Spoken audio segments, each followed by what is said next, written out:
All right. Hey, my name is Bobby Salisbury. I own, with my wife Audrey, Canoga Farrier Supply in Los Angeles, and then Horstown Farrier Supply in Norco and Sierra Farrier Supply in Newcastle, California.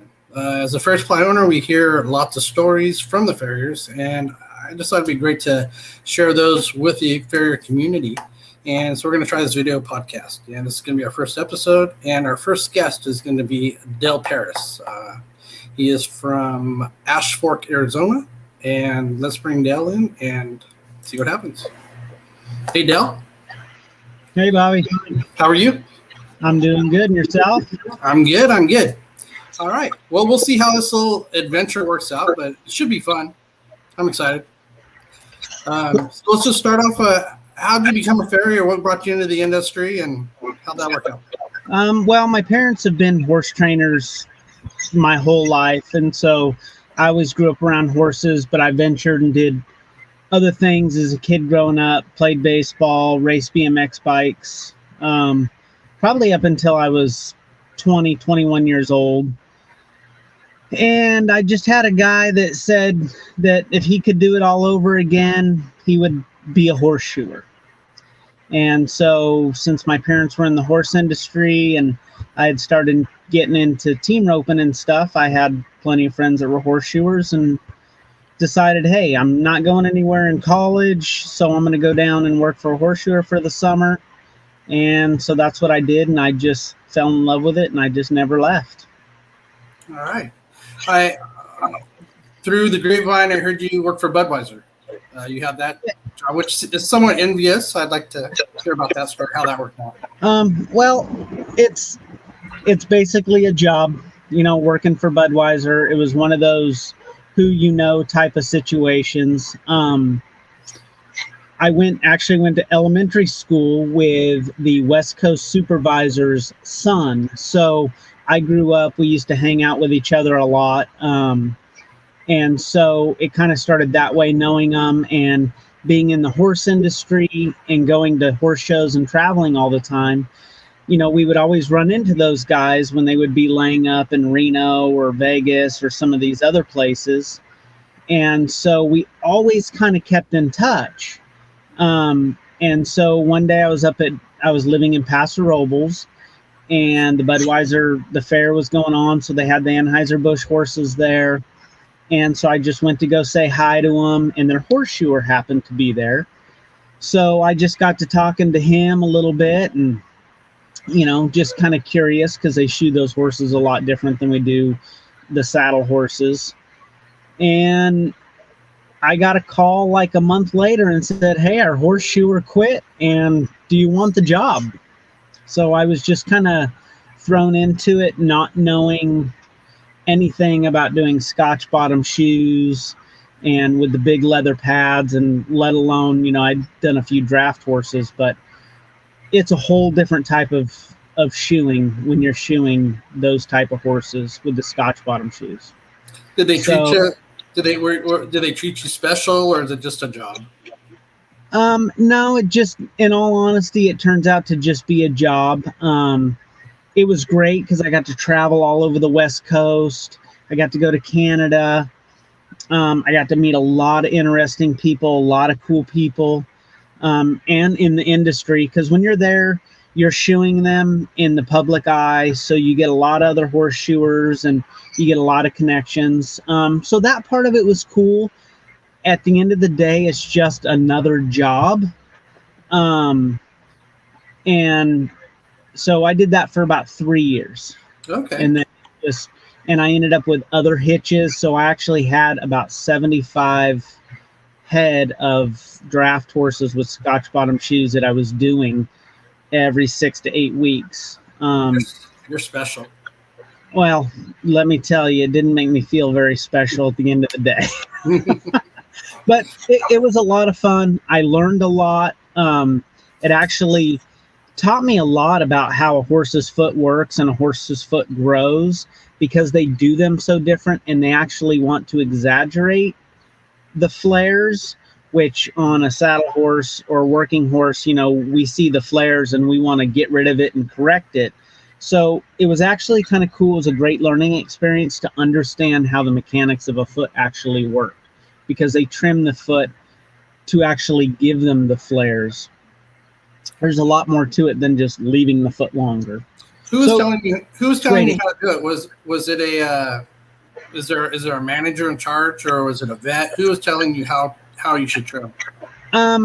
Well, it just basically started out as a supervisor that ran the hitch. Mm-hmm. He's the one that kind of said, this is what we do.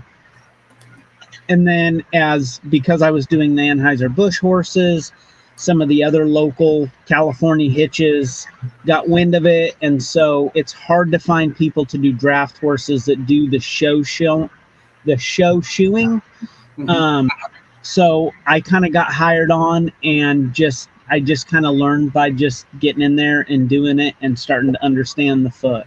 So it's kind of the way that they want it, and they explain, what the last guy did, and this is what he did to create this, and so it just kind of goes that way, and just kept doing it. All right. So I got to know you when I was working at the shoeing shop. Yep. And you'd come in there and you started making little horseshoe knives, your little pocket knives, and then from there, Forge and Fire came about. Yeah. And so you got to be on an episode of Forge and Fire. And for some of the other farriers that might be interested in it, what was the process of that, and how'd you the interview process? How'd you get on the show? Well, it was kind of a weird process. In the beginning, a guy from a farrier supply place brought me a flyer and said, "Hey, you should apply for Forge and Fire." And I was like, yeah, I've made a couple knives. I'm not going to do it. But because I ran into this guy every week at the shoeing shop, he just kept saying, "Hey, did you fill out the application? Did you fill out the application?"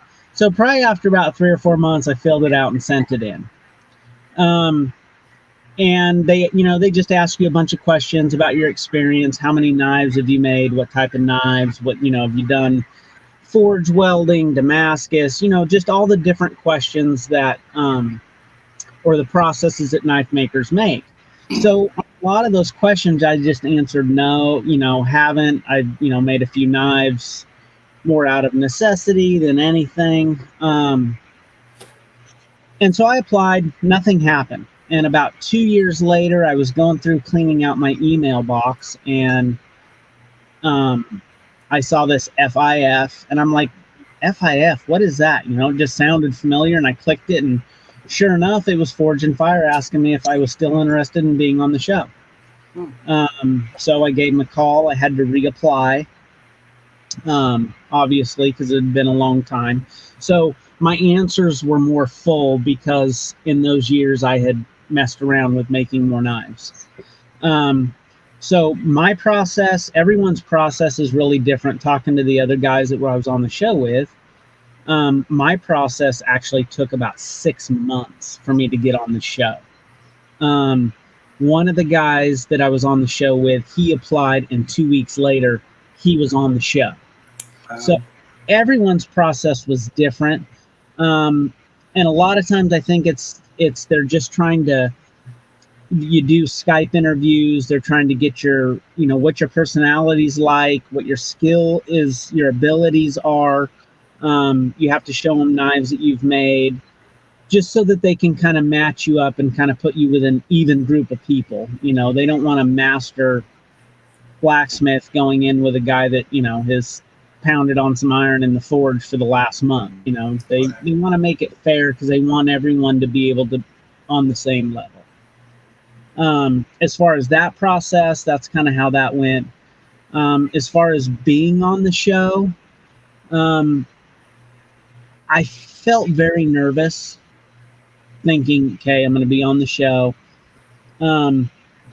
When I got to the hotel and I met all the guys and we were able to go out to dinner and just hang out with each other, I just kind of learned, what, these guys are they're everyday guys like me.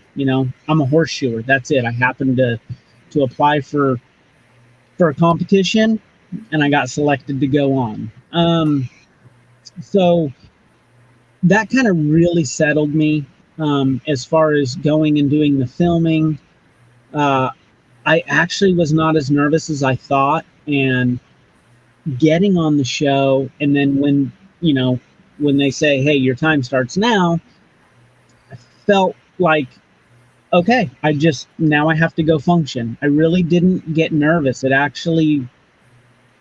I was surprised at how calm I was during the filming of the show, and it was a blast. I still talk to those guys on a regular basis that I was on the show with. They're great guys, so it was a lot of fun. I would Would you totally, recommend? Would you recommend it to other farriers? yeah, I would, and you have to realize too, you know, I've known, just being in the farrier world, I've known several guys that have been on the show, and that their knives have failed, as mine did.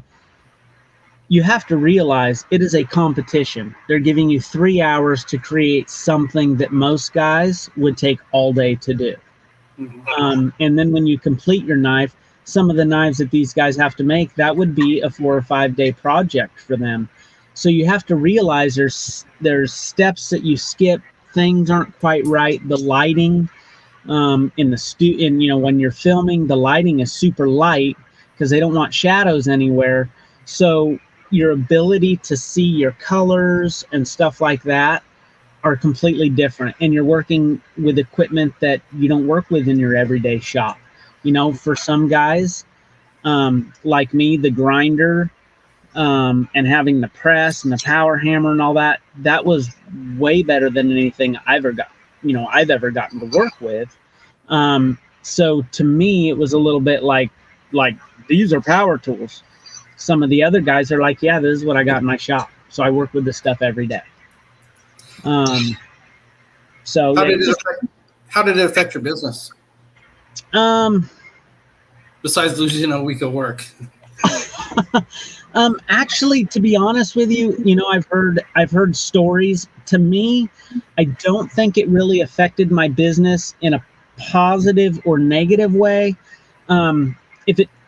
If it affected my business, I would say it would be in a positive way, just because people were more apt to talk to me about it. It gave us something to talk about. It's kind of, like, that's really cool. But as far as business picking up or anything like that, I don't think it helped my business, me being on the show. What helped my business as far as me doing the knife business is doing the show. It kind of gave me a little bit more self-confidence in what my abilities are to be able to maybe pursue it. Okay. It was just kind of always one of those things over the last few years before I was doing the show. It's kind of like, yeah, I want to pursue it. Yeah, I want to pursue it. But just wasn't sure. I just didn't feel like I knew enough. Okay. And the show just gave me that boost in the confidence, and just kind of where I had my failures, it made me want to learn, well, why did I fail? Yeah. Was it hard? Was it hard taking the walk of shame? No. Did you cry? Did I cry? Yeah. No, I didn't cry, but I had a feeling, knowing with the stuff that was wrong with my knife, I had a feeling, and the way that Jay was looking at it before he was going to do the test, I kind of had a feeling there was something going on with it. Mm-hmm. So when I saw that, I kind of was like, it happened. My knife failed. I kind of was expecting it, to be honest with you. So then we'll wrap it up with Horse Iron Forge. You got your knife business taken off now. Is that gonna supersede your farrier business, or? Well, hopefully one day. I love shoeing horses, even to this day. In the last couple of years, I've moved to Ash Fork. I was doing double duty. I was coming to California. I was going shoeing in Ash Fork in Arizona. My business really started picking up in Arizona. And I was just burning the candle at both ends. I was trying to get the knife business going, and that was just kind of really difficult traveling back and forth. Mm-hmm. Something had to give. So about 2 months ago, I stopped coming to California, and just trying to, the horseshoeing pays the bills, the knife making is the icing on the top, but I want to just slowly transition to where the knives can start to pay the bills, and then the horseshoeing is the icing on the top. So I'm just kind of trying to make it through that transition. I've had some issues, in the knife business.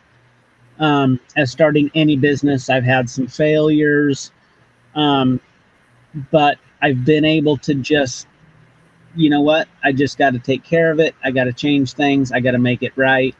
And so I'm just going through that transition. I'm getting to the point where I'm really starting to have the confidence in my knives, to where I feel that it's going to be a very viable business and a good quality product. Do you prefer making the farrier knives or the custom bigger knives? That's a hard one, because the farrier knife thing just kind of started as I just wanted to try it, and I was making a lot of just regular knives or custom knives. But once again, someone encouraged me to do the farrier knives, because the farrier knives can be more of a consistent sale. When you're doing custom knives, there's a lot of stuff with the custom knives that, you maybe have to take and do that you don't want to do. Just because there's so many different styles and ways to do knives and what people want, and you hate to tell someone, yeah, I don't want to do that. So the farrier knives is giving me the ability to make something on a production line, and I'm actually learning a lot more by doing that, which I think in the long run will make the custom knives better in the long run. It's been a learning process. When I first was making knives, I'm like, this is simple, it's easy. I heat the metal, I bend it, I shape it, I grind it, stick it, quench it, throw it in the oven for a little while, and you go on with it. But over the last few years, I've learned it's not that simple. It's rocket science, but it's not rocket science. Once you know it, it's just, it. So it's been a lot of fun. It's been a lot of fun learning process, and just kind of given me some goals to shoot for in the future. All right. So your knives you got California pretty much covered. You want to throw out where else your knives are being sold? I also have my knives are in Rafter V in Utah. I have 5 shops in California. I have C&M Farrier Supplies in Texas. I don't know what city he is in. I just know he's somewhere near Fort Worth. I got into that shop just through my connections. I sold the knife to a guy in Texas, and he took it to his farrier shop and said, you got to have these knives. So hopefully it will just start to slowly progress and just go from there. I'm going to just see where it takes me. We'll have a link at the bottom of the page here for Horse Iron Forge, and I can contact you there, correct? Okay, awesome. Yeah. All right. Well, thanks for your time, Dale, and this was fun. Hopefully it'll continue. Thanks, Bobby. Appreciate it. All right. We'll talk to you soon. Thank you. All right. Bye. Bye-bye. Thanks, everybody, and we'll see you next time. All right.